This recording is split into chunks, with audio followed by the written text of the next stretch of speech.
Hi, this is Father Nathan. Welcome to the Joyful Friar podcast. Today, I'm doing my Easter podcast.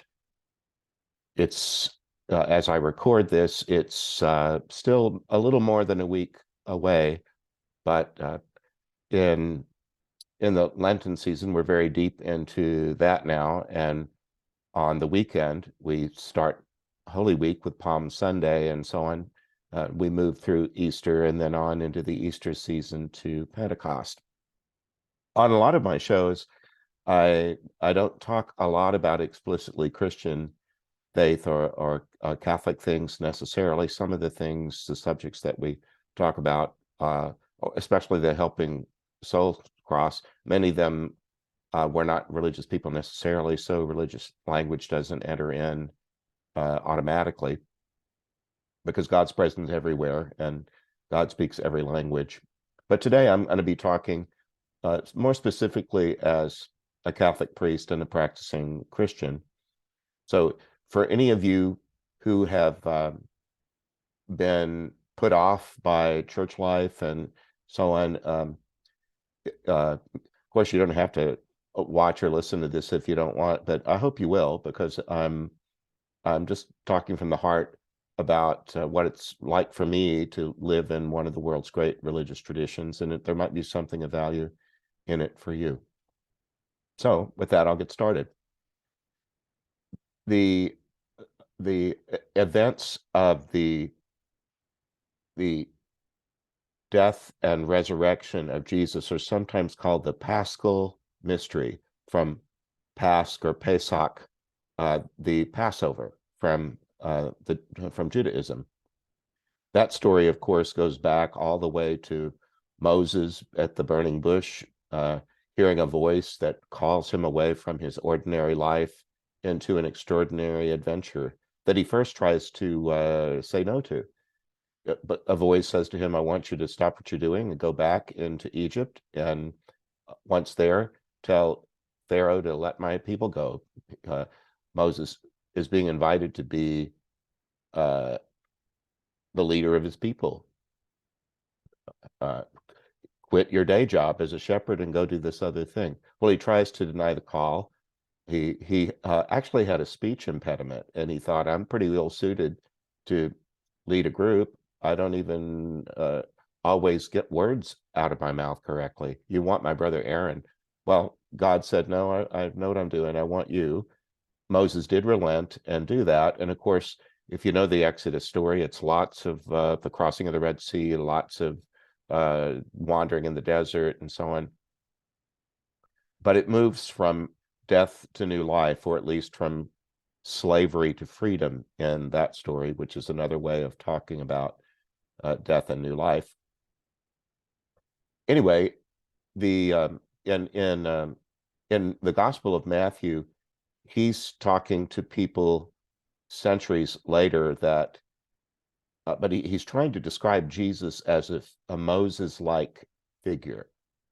Well, one of the things that Moses was famous for was going up on a high mountain and having a conversation with God that culminates in him bringing down the Ten Commandments, which can sound to a lot of people like law and order and rules, but it was really covenantal. It was God proposing to the people the way that engaged people might talk to one another once they realize that they are exclusive and potentially moving toward a lifelong commitment. A covenantal commitment, you might need to work out some basic things about what would it be like to live with you and to share my life with you. Anyway, in the story, Moses goes up on a high mountain, and that's kind of iconic. That the oftentimes they thought that God lived in the sky, and if you wanted to talk to the God who lived in the sky, best to go to a high place. All over the world, there are worship sites, altars, and such on high places. Anyway, in one of my favorite stories, it's from the end of the Gospel of Matthew. You know, I am kind of famous for talking with dead people who have died. They're not really dead; they have died, but everybody lives after they die. Nobody really stays dead. So, but I that's been a late in life ministry for me, in fact, for about the last 27 years. So the reason I bring that up is because on Easter morning, we're primarily talking about a person who has recently died violently, suddenly. Uh, uh, Jesus is crucified publicly. All the people who love him are crestfallen, some of them because they didn't have the courage to stand up and identify with him or come to his help or console him or anything. And in fact, Peter, the primary apostle, denies him 3 times, says he doesn't ever even heard of him, doesn't even know him. But in the end of Matthew's gospel, there on Easter morning, there are women at the tomb that thought they were going to come there to anoint the body, but it didn't need to be anointed. In fact, it says he's been raised from the dead. He's going to go ahead of you to Galilee. An angel gives them a message. That's my message. They run away, half overjoyed and half fearful, and they ran to carry the good news to the disciples. But suddenly and without warning, Jesus stood in front of them and said, "Peace." And the women came up and embraced his feet and did him homage. And he said, "Don't be afraid. Go carry the good news to my disciples, to my brothers. Go tell them to go to Galilee, and I'll meet them there." Well, at the very end of the gospel, they're in Galilee, all right. And it says the 11 disciples, which I like because it's such an uneven number. It's like 11 eggs or 11 donuts. It begs to be completed, and I believe that I and anyone who wants to answer that call is invited to be part of the team, to be the 12th person. Anyway, the 11 disciples make their way to Galilee, to the mountain. At the sight of Jesus, they entertain doubts. Some of them fell down in homage, kind of a mixed bag. Jesus comes forward and addresses them and says, "Full authority has been given to me in heaven and on earth. Go, therefore, and make disciples out of all the nations." Disciple is the word student. And I really like the lifestyle of being a lifelong learner, don't you?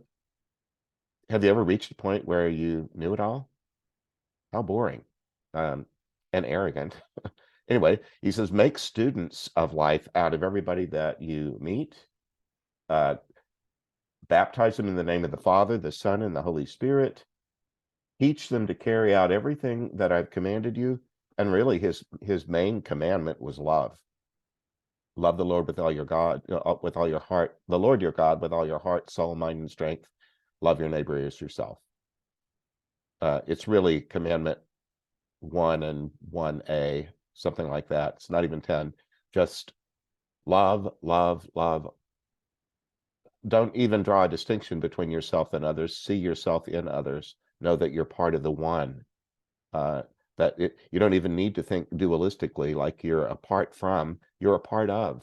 That's really important to me. I believe that I'm always a part of all that is, not apart from all that is. And when I start thinking that I'm apart from you or anything else, that's when critical, snipey judgments start coming in, us and them thinking. Nothing really good comes of dualistic thinking, in my opinion. Anyway, and teach them all that I've commanded you, and know that I am. That's the name that Moses discovered when back there at that burning bush. God was trying to tell him, I want you to go and do this really dangerous thing that will change your life.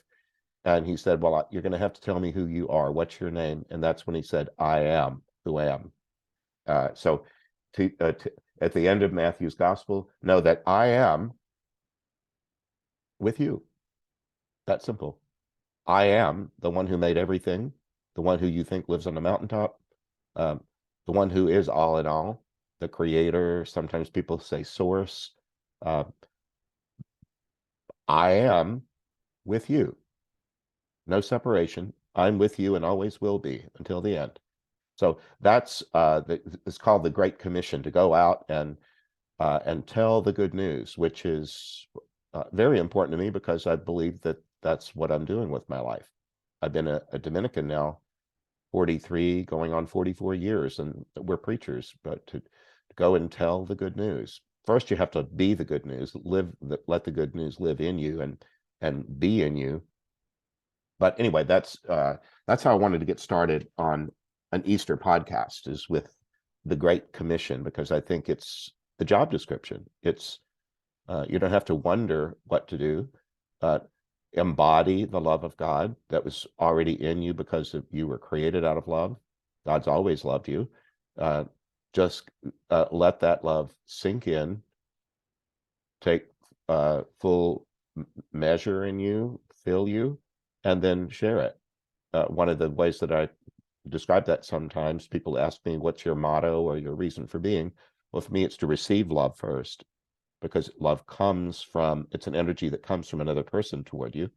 And in this case, the universal person who created everything. Love, receive love, and then magnify love.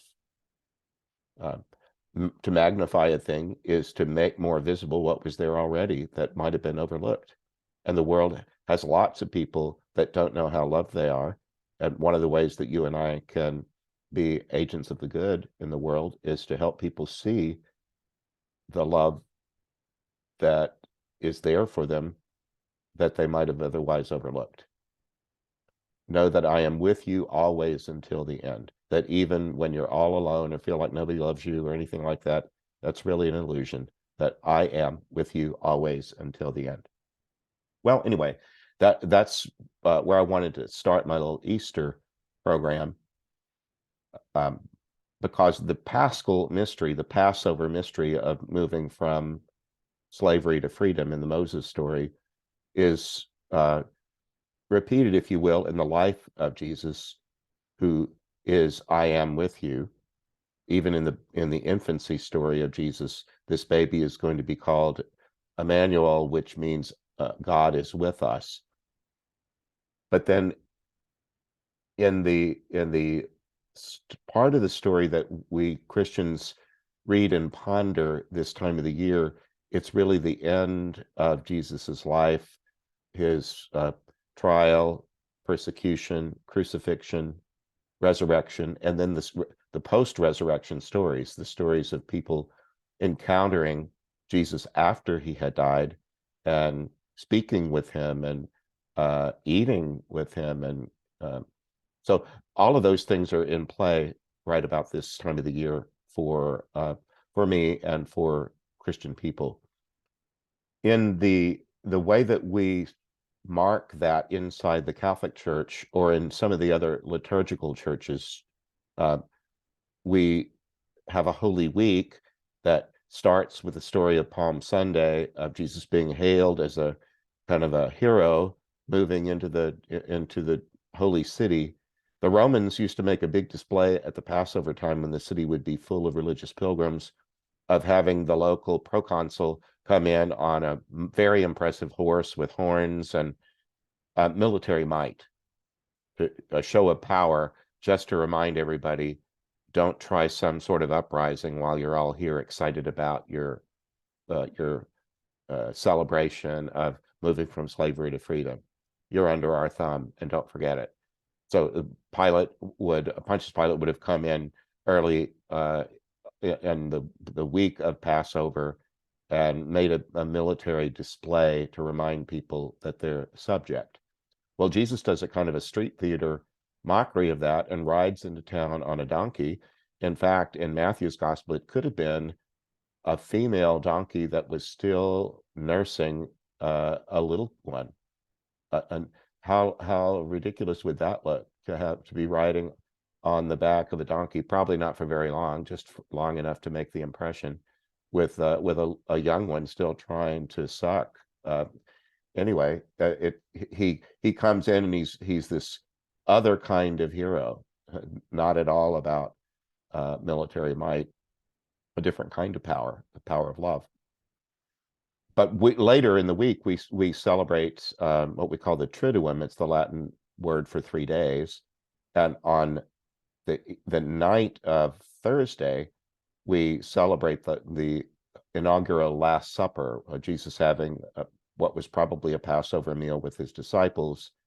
But when I say the Mass, as I will tonight, I'm saying Mass this evening, and when I do, there's a moment in the Mass where we say, on the night he was betrayed, he took bread, said the blessing, broke it, and gave it, says, do this in memory of me. This is my body. And it takes the cup and says, this is my blood. Do this in memory of me. But I love that line about on the night he was betrayed, he did that. Have you ever been betrayed? Betrayal, I think by definition, comes from someone close to you. You don't get betrayed by somebody you don't care about. Betrayal involves a breaking of a trust that was already firmly placed in someone close to you. So that's important to me because I don't want to be a person who's resentful of anything or anybody, regardless of what they say or do. I just think that some experience of betrayal enters into most lives that I've come across, or at least the perception of it can. And I just want to be like Jesus. I want to be somebody that's resilient in case that happens and say, okay, well, that hurt, but that doesn't stop me loving. Anyway, on the night he was betrayed, he did this Passover meal with those closest to him.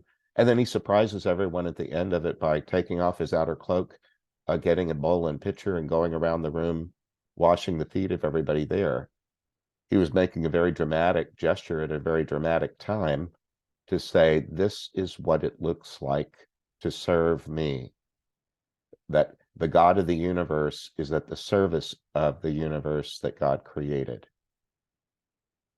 It puts things upside down. A lot of people think of whatever their higher power is oftentimes it's throne rooms and some sort of displays of power over others.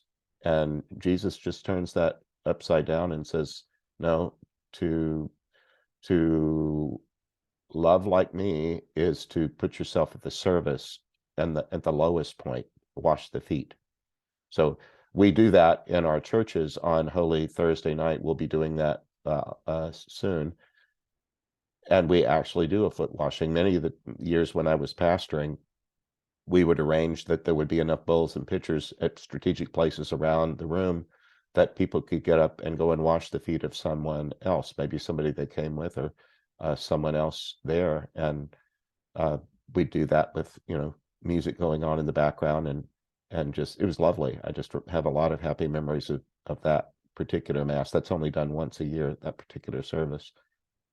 Anyway, the story moves on.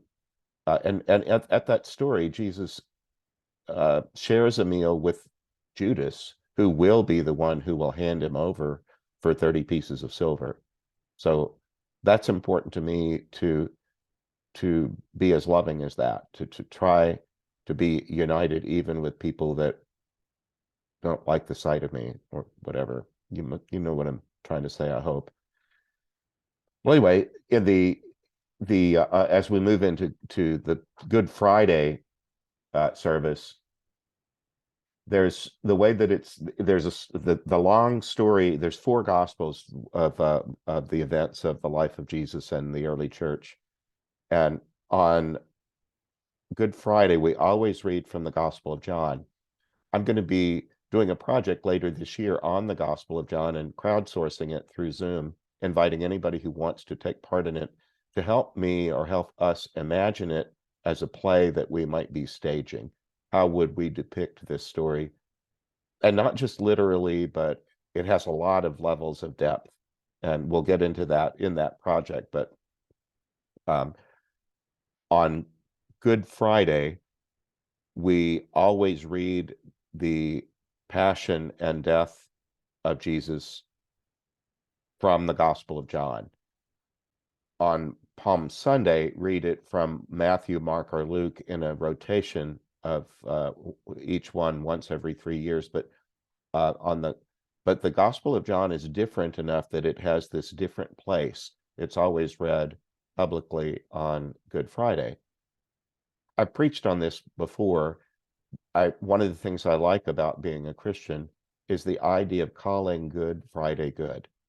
Looking at the worst thing that ever happened, if you believe that Jesus is God in flesh and that humans kill him, can you think of anything worse? and yet we call it good. I just think it takes all the nerve in the world to trust that good is always happening, even in the presence of what looks awful. Do you get that? I deal with all these people that died these horrible deaths that I've been working with for 25 to 27 years now, and I see the pattern repeated again and again, that tragedy turns into triumph, that broken hearts get mended, that death turns into new life.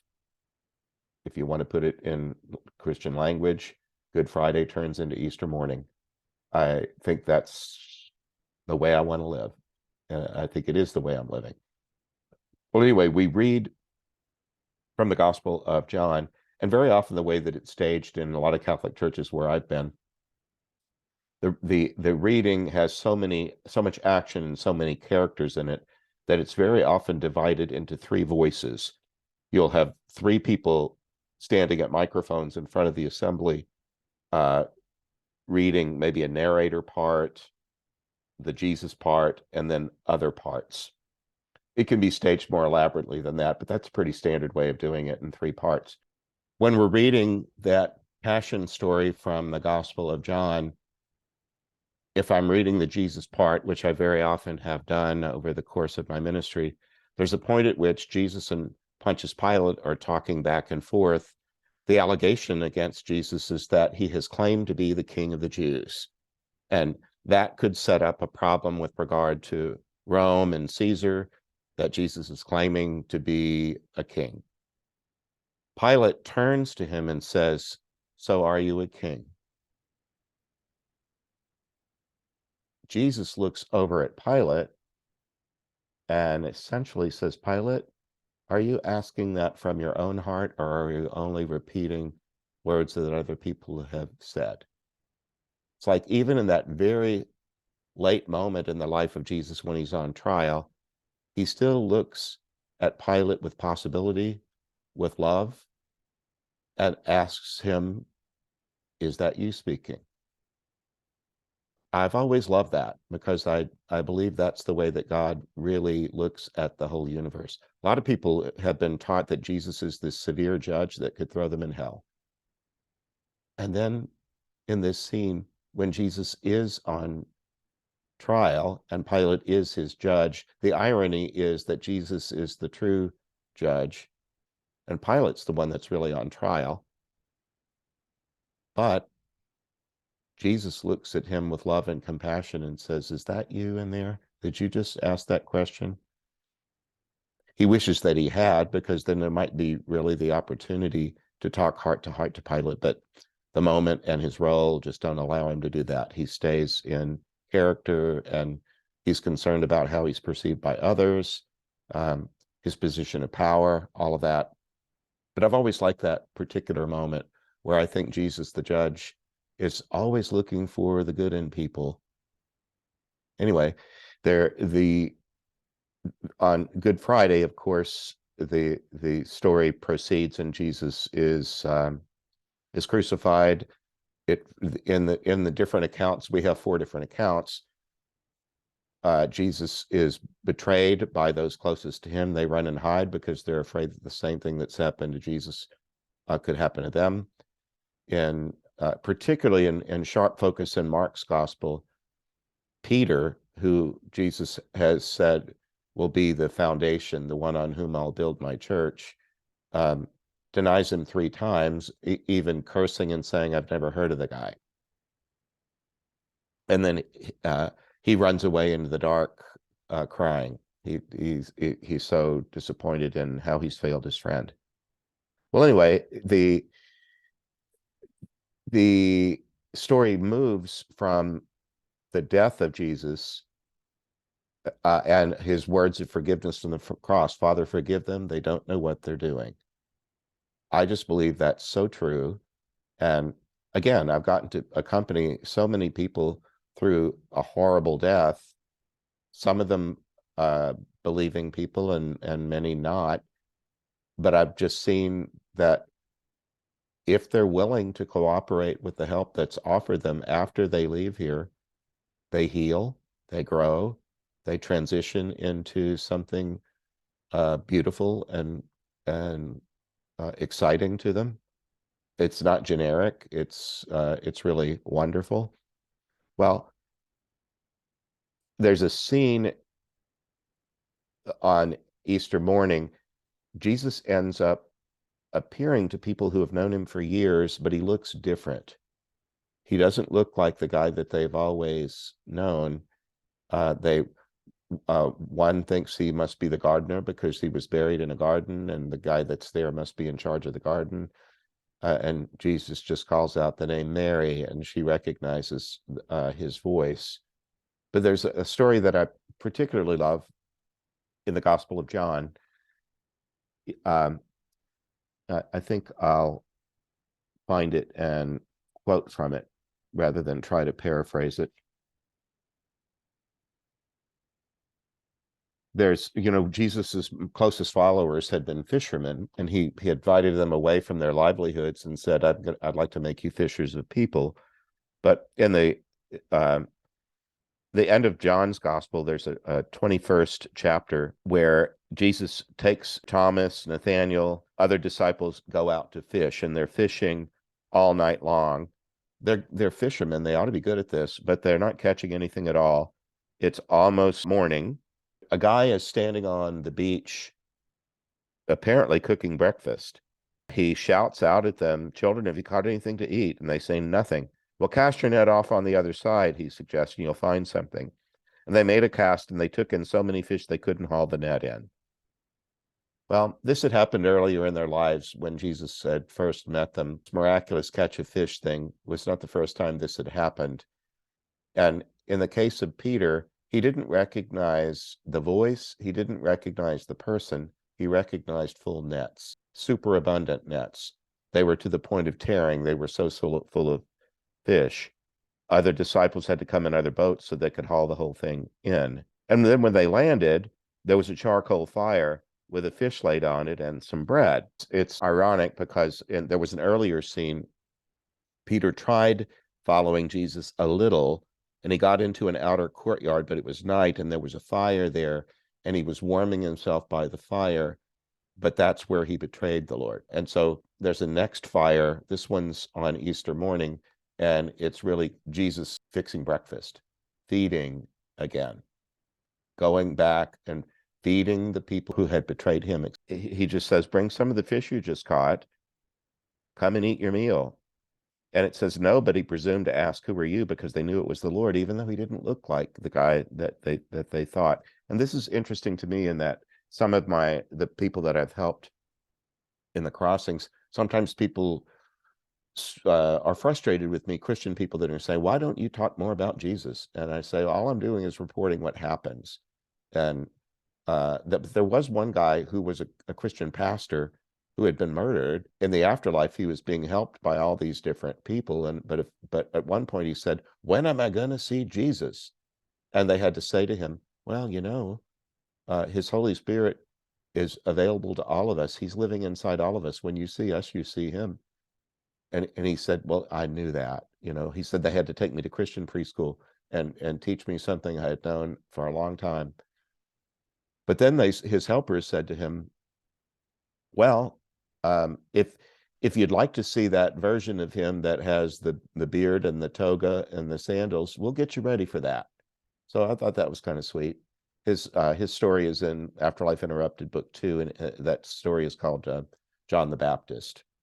He loved baptizing, and he didn't really want his name used because he had been murdered, and he didn't want to get too involved in the drama of his murder. He just was more interested in his present moment in the afterlife.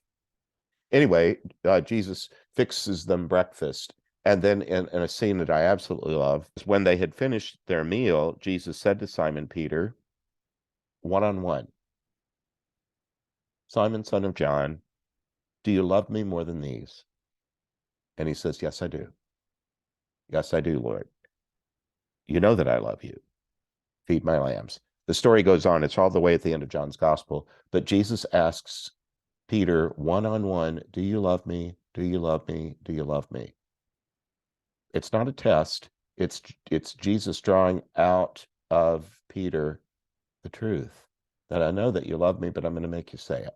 Or at least I'm going to give you the opportunity to say it. And he says it 3 times because he denied him 3 times. So Jesus is healing him by bringing him to truth. That's a thing that a judge can do, is to bring a person to truth. Doesn't mean he was trying to lock him up and throw away the key. He's just trying to convert him to his better self and understand the truth of his being, that he knew that he was a loved being and that God loved him, that Jesus loved him. And in the end, Peter finds his courage. Later, he does have a death similar to Jesus's, in that he is put to death for telling the good news. Sometimes that's the way life works. If you'd like to enter into the season of Easter or of the Paschal Mystery, should you only show up to the happy part Easter morning, you'll miss half the story. This season of the year of Passover, Easter, it would be good to spend some time in whatever your spiritual practice is, pondering the movement from slavery to freedom, from dark to light, from death to life. It's often in a circle. And you might go back over the years of your life, especially if you're older and you have decades worth of time to go back over. Where have I seen the cycle of death and life happening at all? Easter is always in the early spring, because in the Northern Hemisphere, where the churches had lived most of its life and been affected by the seasons, we watch the days lengthen. That's where the word Lent comes from. The days get a little longer, a little longer, a little brighter, until you get all the way to the equinox that ends winter and begins spring. It's after that Easter comes, because we're looking at the fact that there's a pattern in the universe already happening. I don't need to invent it. All I need to do is kind of get into the flow of it and allow dormancy in me, or anything that felt dead, neglected, betrayed, let new light in, and begin to see incremental growth. Whereas there's something budding in me that over the Easter season, over the next weeks, might grow in me, as the rest of the world around me looks like it's coming back to life. And then we move toward the festival of the Holy Spirit, the Pentecost, at the end of the Easter season, but that would be for another time. For right now, I invite you to enter into the death and resurrection cycle, so that Easter isn't just a kind of tinny pastel Easter egg thing, that the cycle of death and resurrection gets an opportunity to flow into your consciousness, so that you begin to appreciate more deeply how resilient you are, how well made you are, how well loved you are, and how you are intended to survive everything, even your own death. Well, that's it for today. This is Father Nathan Castle, the Joyful Friar, thanking you for being with me. I wish you a happy and holy I hope you enjoyed this Paschal episode season. of The Joyful Friar. A happy You can Easter. visit me at Bye now. nathan-castle.com. Send me a message by clicking the contact button. If you'd like to support this podcast, you can make a donation by clicking the donate button. See you next time. God bless.